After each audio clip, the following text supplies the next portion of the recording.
So in a perfect world, I would have made a Halloween video. It is one of my favorite holidays, partly because it's near my birthday, so I just celebrated my birthday, but also because I love dressing up. Not just as a kid, but as an adult, I would dress up for Halloween. And but time moves on, you get older, your priorities change a little bit. You realize that trying to be cute with your lighting like I'm trying to do right now doesn't work because, again, you're getting older and so the wrinkles are showing and you're kind of looking like this and you don't need a costume.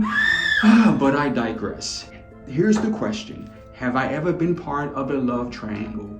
The answer to that is yes. I'm gonna get into it as always, so give me a like while the intro plays. I told you this was gonna be tough, but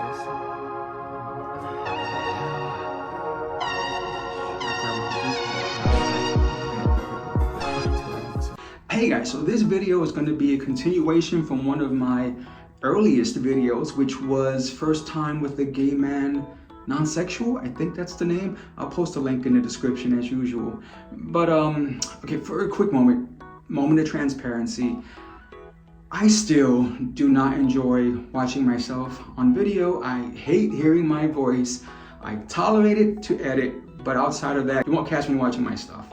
The one exception is that I think I have 2 videos where I'm reading an excerpt from my book, and those I actually have found a workaround to where I enjoy those. And I think part of it is that, first off, I'm a New Yorker, and this is something that I've been working on, but when I'm telling a story, I want to get to the point, just boom, boom, as fast as possible, which is terrible for content, right? So I'm working on it. I think I'm better than when I first started, but I know that I have a long way to go.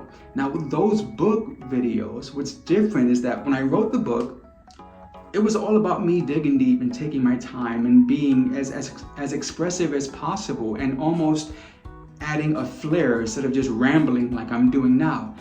Because of that, when I listen to those videos, it's almost as if I'm watching someone else tell their story and it's not mine. So because of that, I can enjoy it, while at the same time, oddly enough, I know that I'm telling my story, and it is one of the best moments, if not of my life, then of my young adulthood.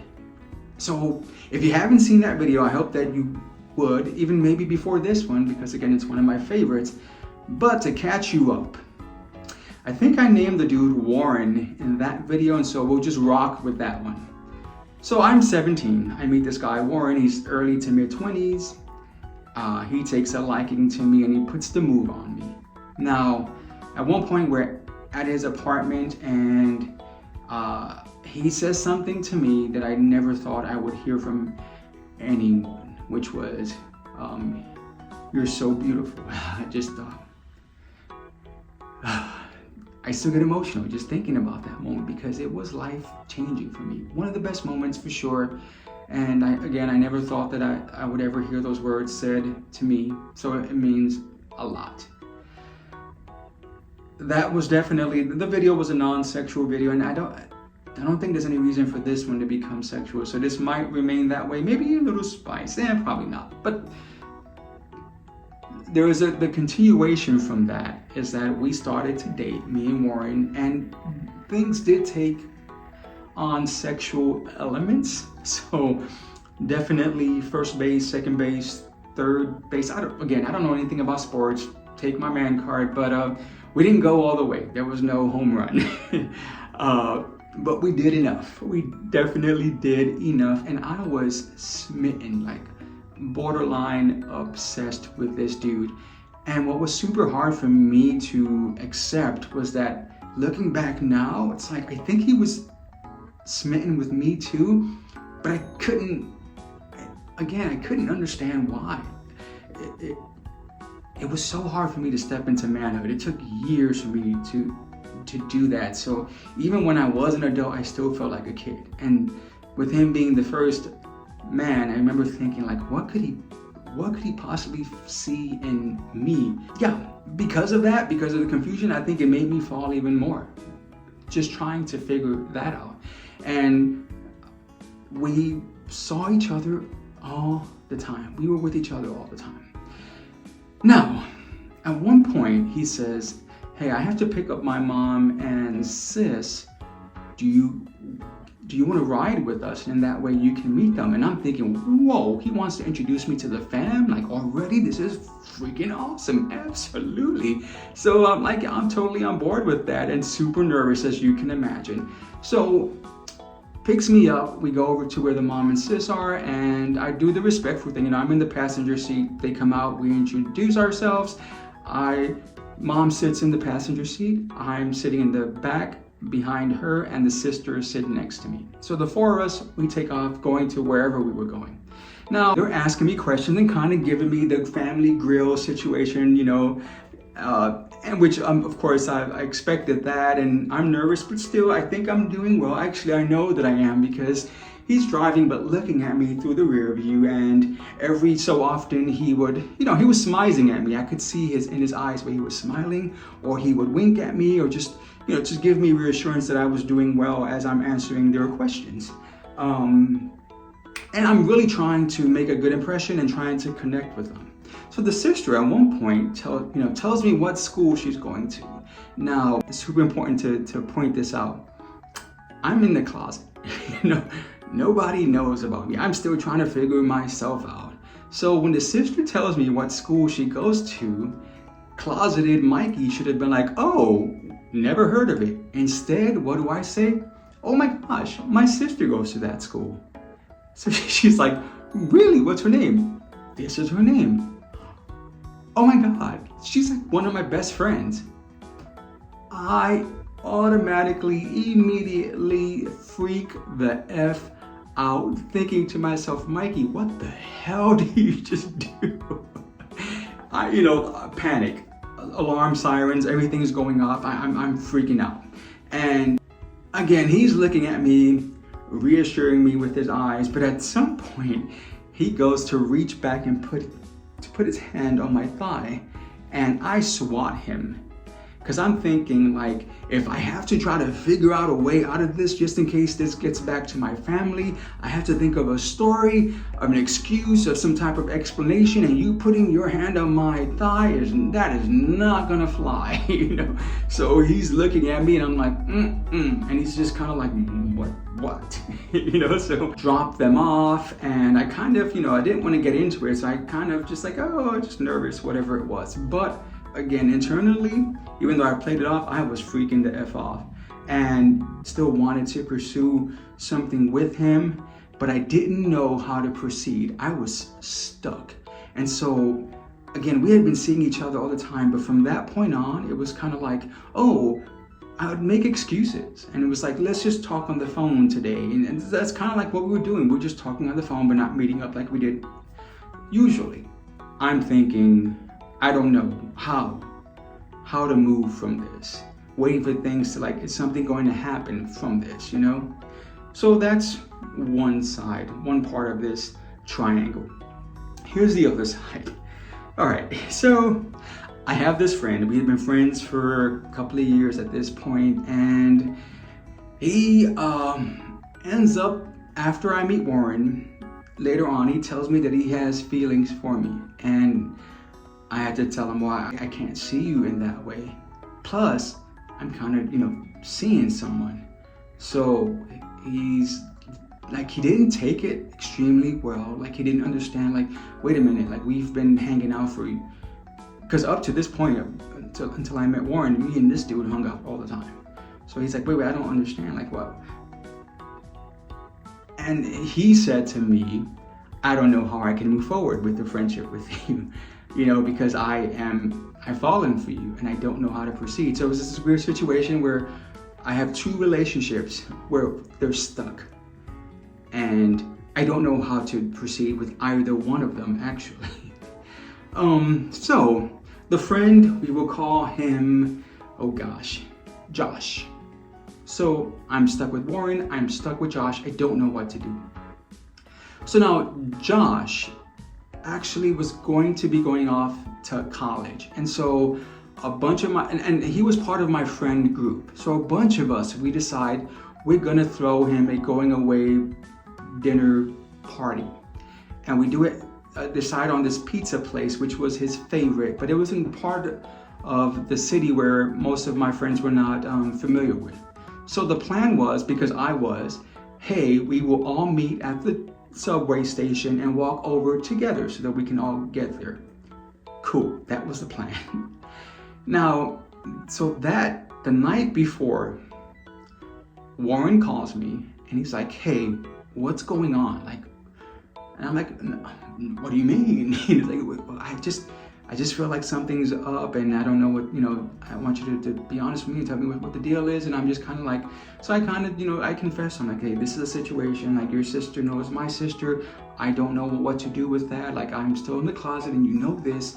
And so I'm freaking out and I don't know what to do. And he's like, well, avoiding me is not going to fix that at all. Especially, I have feelings for you. Do you have feelings for me? I said, yeah. Then this is not the way to do it. And he was right. So he said, why don't we meet tomorrow? And I said, I have this going away thing that I have to go to. And here's the thing. I think Warren was a little bit, because I was honest with him. I told him about my situation with what happened with Josh. And so he's like, wait.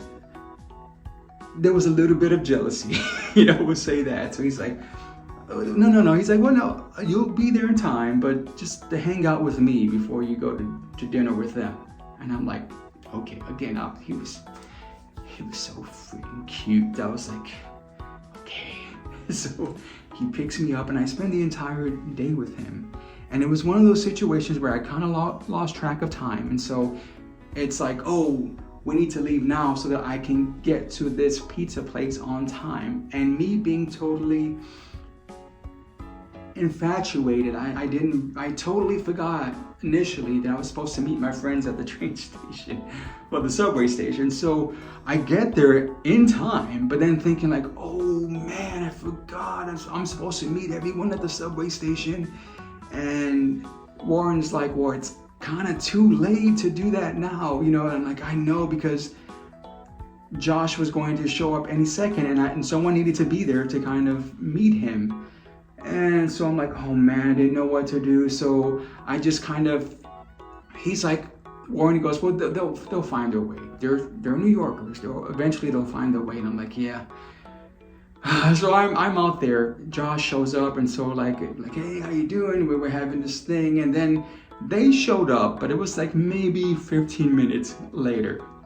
So I'm thinking, oh, they're here. Phew, thank God. But then as we're talking, it's like, yeah, we didn't know what to do. Again, this is before cell phones, so none of that was a possibility. But it's like we eventually had to stop asking people, hey, do you know how to get here? And then finally someone did, and so that's how we got here.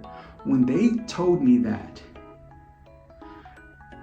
I lost it. Like I broke down. Unusual activity for me, but I broke down and cried like I was unconsolable. Like I really was. And I didn't even, as I'm crying, as I'm freaking out, I'm thinking to myself like, Mikey, why? Okay, you're being a little extra. Like why? And I couldn't even figure out why I was being extra, but I couldn't stop it. I couldn't help it. And again, everyone's trying to console me. Like it's okay, but I'm like, I'm such a terrible person. I can't believe. I felt so horrible. And I remember Josh. Again, now we had been friends for a few years, and he was older as well, and so he was kind of like that older big brother kind of role for me. And so him being the big brother, he's like, I remember he's like, let's come over here, just talk to me, like it's all good, like you're overreacting. And then Warren, being boyfriend mode, he comes over and he's like, I got this, and he kind of grabs me and takes me away. So he's like, they're here, everything's okay, like why? Like stop doing this, like let's just go in and enjoy ourselves and have this great time, and you're saying goodbye to your friend. And he, of course, everybody was right. So but he calms me down. I'm like, yeah, okay. So we're walking into the pizza place and Josh kind of grabs me and says, hey, can I talk to you for a second? I said, yeah. He goes, I don't know who the F this dude thinks he is, but if he thinks that he can get in the way between you and our relationship, you better tell him something, because it took all of me not to punch him the F out. Like he went off on him. And I'm just like, whoa, like this just came out of nowhere. I would have never thought that this would have been the situation would have turned into this. And I'm just kind of like, no, he's just, you know.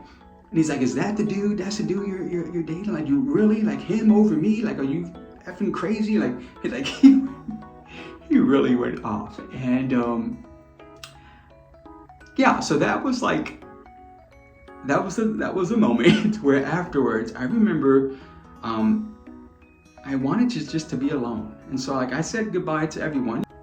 On the subway home, I kind of had this realization. The reason why I was freaking out wasn't about that moment necessarily, but, and this was the lesson for me, I had this thought of the friend that I wanted to be to people. I wanted to be reliable, dependable. And then I had this thought of the boyfriend that I wanted to be.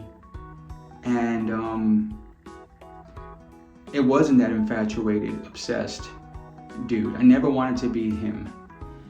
And so I realized like, oh wait, something's off. And that's why, above everything, it's like, I have this thing, like I think I've mentioned this before, but I treasure my friendships, especially my best friendships, probably more than anything else. I know that sounds weird to say, but as much as I want a relationship and I want to give myself all to someone, I don't want to push away my best friends because of that. Because, you know, and maybe this is how I grew up personally, but I always thought like, your best friend is the one that's going to be there for you no matter what happens.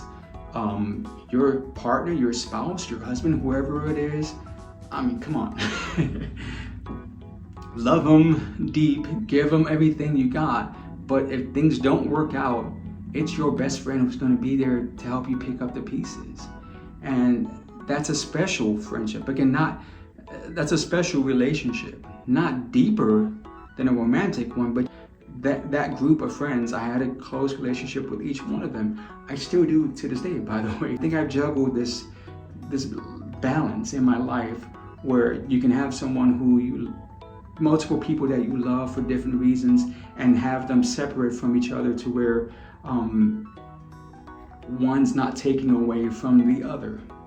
It's a balance.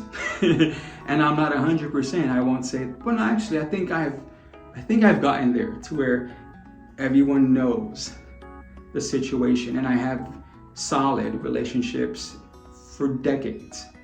The sad part is that even though I said that I do remain friends with all of them, Josh, we never got back there. And so I think ultimately that's when I realized, okay, next time I need to do things better, to be more transparent, and I need to kind of make definitions early on so that this never happens to me again. And again, I don't think it has. Like, there's been little things here and there whenever you meet someone new and friends are involved. You know, that kind of happens, but not anything to that extent to where I'm having people like fighting over their status with their relationship with me, which is kind of weird, you know. But yeah, that's my story.